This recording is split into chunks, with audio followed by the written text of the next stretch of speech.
Good evening. Welcome to 8th grade reading seminar with Mr. Young and Mrs. Thulin. A little bit, this is the curriculum expectations. So most every day we will do Wordly Wise.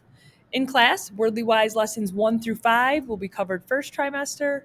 6 through 10 are covered the second trimester. And we hope to get through 11 through 15 in the third trimester.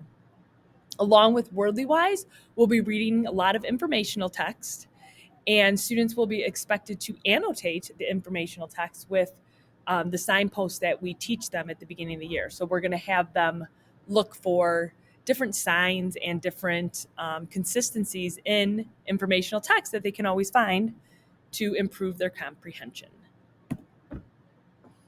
Every day they need to have a pen or a pencil, a reading seminar folder only.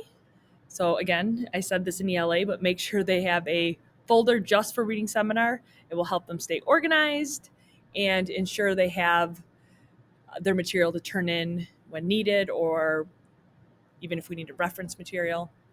Also, they need to have their Wordly Wise book every day.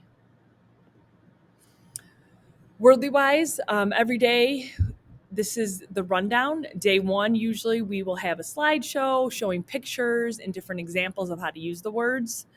And they will be completing a worksheet, which is an overview of all the words, all the 15 words that they will be introduced to. Day 2 is usually A and B they'll work on, and some other application worksheet. And then day 3, we usually work on C and D, and again with an application video or an application worksheet. Usually on day 4, we will pick one of those to grade, A, B, C, or D. So it is their responsibility to make sure all of them are done, since they will not know which ones will be taken for a grade. And it'll go into the homework grade. We usually do some sort of Kahoot review or review game. And then day 5, they will take the quiz. Okay, so that will be the rundown of Wordly Wise. For the signposts that I mentioned before, students will be expected to look for these items when they're reading informational text. Contrast and contradictions. Anything that is different or questions what they already knew.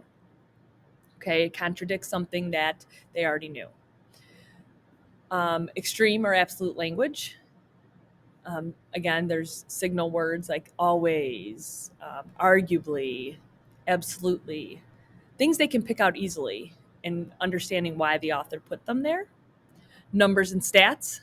Again, why does the author have these numbers and stats? How does it help us better understand the material?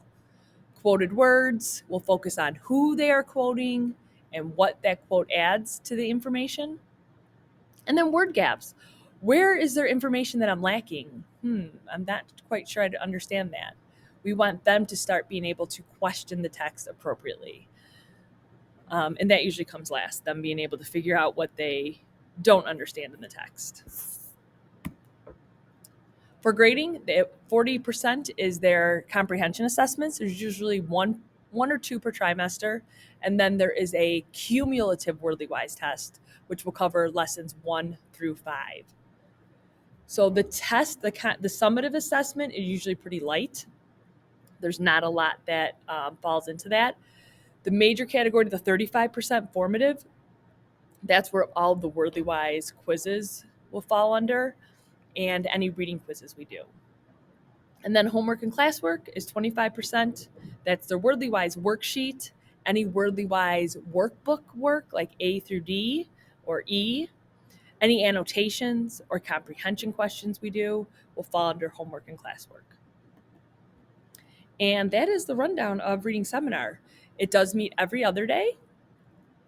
If you have any questions, as always, please feel free to reach out. We are definitely here to help. We want to make this a great year for the students and for you as well. So again, whatever we can do, we're here. Thanks for coming this evening.